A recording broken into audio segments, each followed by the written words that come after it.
All right, what's going on, guys? Trev back again, here to bring you another video. This one's going to be doing a Walking Dead video for today, leading up to this weekend's episode for The Walking Dead Season 9, Episode 15, and then referring to this episode as The Walking Dead's Red Wedding.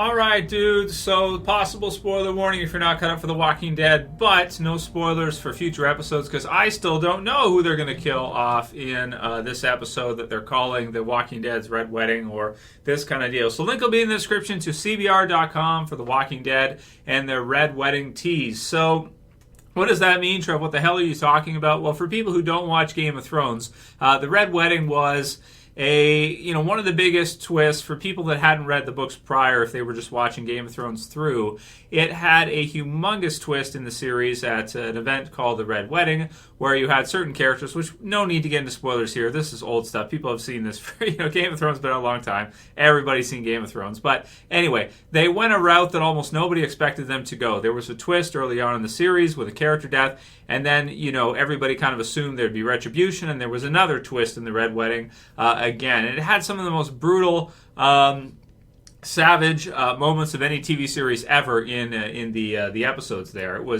was really nasty. You had throats being cut. You had babies being stabbed in the womb. You had people being lit up with arrows, and stabbed. And it's pretty nasty. It was a pretty traumatic episode. Let's just say a lot of people felt robbed after they watched it. It was pretty brutal.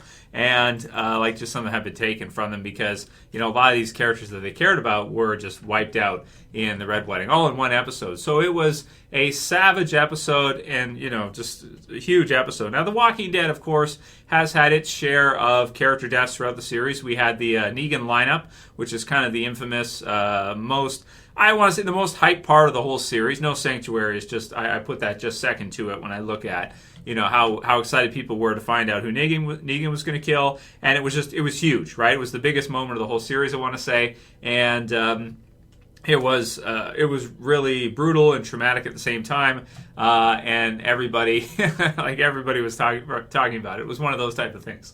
So The Walking Dead, of course, it's later on now in the series. It's into season 9, and we're going to get to see a part here coming up. The problem is, to compare it to the Red Wedding, it's not, okay, so the circumstances are very different in this one, right, for The Walking Dead. 9 years versus the Red Wedding was it the third season finale of Game of Thrones? It was something like that. It was, season 3. It was basically their season finale. They do kind of like one episode after sometimes, similar to what The Walking Dead's doing here, actually, where you have 15 and then 16, but the true finale is like 15. For Game of Thrones, they used to do that a lot, where the true finale was the episode before the actual final episode of the season, but it was like the big climactic finale episode. So to get to see The Walking Dead's version, this is from the official Walking Dead account, so this is not just, like a fan saying this, they are comparing it to that. And it probably has some similarities to it. The thing is that in Game of Thrones at that time, that was viewed by most viewers as kind of the primary family or the primary set of characters, protagonists for that show at that time. The Walking Dead, at this point, right now, is in a quite different state than where Game of Thrones was at that time. I get the similarity, I get the comparison, but it's quite a bit different now. I mean, you have all these different communities, you have certain characters from each community, and, we know based on the comic books there's probably going to be about 12 or 13 character deaths in this one, so it's going to be probably the most death-heavy episode The Walking Dead has ever had. More death-heavy than the Negan lineup, which was 2, even though they were major, Abraham and Glenn. So I will say that I don't think that this finale will have characters that are, as important as they were or as big as they were for the series. There's just more. There's so many characters in The Walking Dead right now. And yet there's so few at the forefront that I would put on the same level as Glenn and Abraham. You've got like your Daryl, Carol, Michonne, and then the others after that. It's kind of like, well, I don't know. They're close, I guess. Some of them are kind of in there, but it's dispersed. So we'll see who they're actually, because I still don't know who they're actually going to kill off. So we'll see who it ends up being.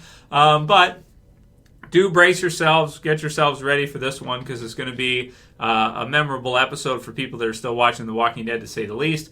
There should be it's going to be red, right? There's going to be a lot of blood, and I don't think there's going to be a wedding. There's going to be a fair, so something somewhat similar. So that's very cool, man. If they can even get kind of half the reaction out of the audience that Game of Thrones got for the Red Wedding, then I'd say that's a victory at this point in time for The Walking Dead after the amount of years it's been on for. But they never have. It's true that they really have never done anything like this before in The Walking Dead. They've never had a single episode where that many characters were killed like that. The 2 in season 7 premiere, and then I'm trying to think of what other episodes were really death heavy. Maybe like the governor's final episode, because there was, his side was kind of wiped out. What other, like, not that much. Like, there hasn't been a single time I can think of where it was like 12 characters, all at once, and there'll probably be a few that are major characters, right? Or at least one or two, B-listers or A-minus listers, let's say. So let me know what you guys think about that comparison and how you think people will respond to this episode. So we've got that. They were just going to leave it there. So, okay. Chad Stabler says, she can take RJ because no one cares about him, but don't take Judith. No, but seriously, she cannot take either. So about Michonne leaving, comment about that one. We did a video on that one earlier this week. And, pretty much everybody from what was being said in that one is kind of agreeing with Chad here, is that probably both of them will probably stay in the Key series. RJ, maybe he goes with her. I don't know if nobody cares about RJ. It's just that he's so young, he hasn't had any time yet. I mean, for Rick and Michonne to have a baby like that, that's an important kid, right? That's a very, very important kid. So we'll see what happens with him in the future of the series, and if the series lasts long enough for enough time skips for him to come of age and actually become, something where they can do some scenes with him and something like Judith or Carl at some point. Corey Franklin says, hey, Trev, how do you think the snow will affect the Whispers? So the snowfall is going to come probably in episode 16, from based on the descriptions and what they've kind of released out there, is that there might be a blizzard or something like this, unless it's incorrect, but it sounds like that's what we're going to see. So how will the snowfall in wintertime affect the Whispers? Well, they live out in the middle of nowhere, so they got to have fires and this kind of thing. So I don't know if it will be that detrimental for them. I mean, obviously the snow, it creates problems for both the dead and the living too, and both our survivors' communities. It would be harder to live, and theirs. But I tend to think that because the survivors at the Hilltop and the Kingdom and Alexandria, because they have their infrastructure, they have their shelter taken care of, that maybe they have a bit of an advantage over the Whispers with regards to the wintertime, because they can do their fires, they can do stuff like that to keep warm, and the Whispers are kind of out in the open. So, it won't be as easy for them, I think. It might be a detriment. Also, for their guardians or their walkers that they have, they're going to be slowed down by the snow. So with them being slower, I mean, I guess it's something, but I don't know if it'll make that much of a difference. I tend to think that everything that happens with the snowfall in the wintertime, they're probably going to skip it all next year. So they'll start the winterfall or wintertime or snowfall at the end of this season, probably, blizzard type of deal. And then, we won't see it again. And when they come back next year, we may see it a little bit in the premiere. And then after that, it'll be back to springtime, which is it's fine. I don't have a problem with that. But that's what they got to do, just based on the time of the year that they film and where they do it.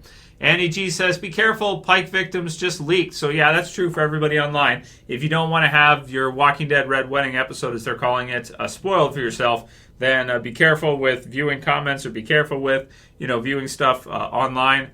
It sounds like the info's out there. But luckily for me, yes, it hasn't gotten ruined just yet. And please, guys, maybe, you know what, I shouldn't ask. Because every time I ask, it's like the trolls go even harder. So I'm going to ask you, don't ruin it for me by posting in comments. But it's like, it's too late now, forget it. I'm not going to edit it out. Whatever. If you want to ruin it for me, okay, fine, whatever.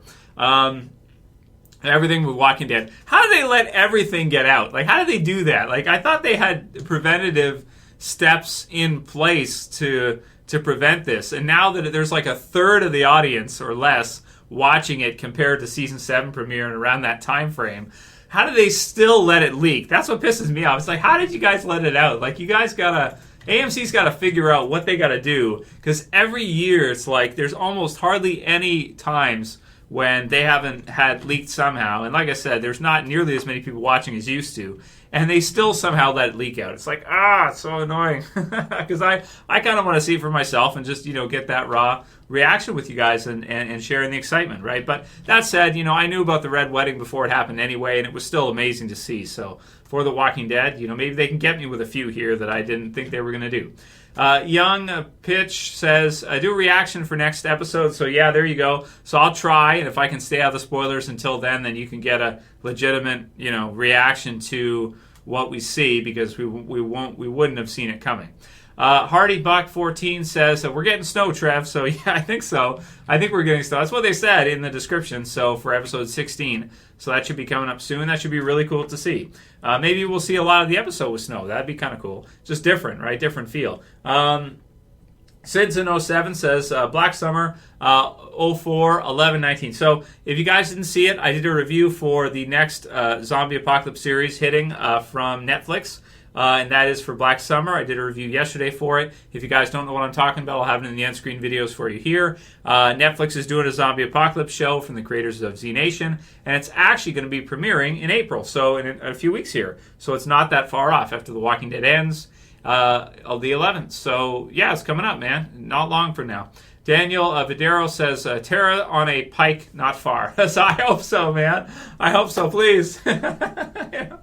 Hopefully. And again, I don't think that's a spoiler. I don't know. Well, if it's right, it's a spoiler. If it's not right, then it's not. I hope so. I don't think he's right, because he didn't post the others. So if he was privy to spoilers, he'd probably post all of them. So hopefully, that's what I've been hoping for the longest time. That's my death prediction for this one.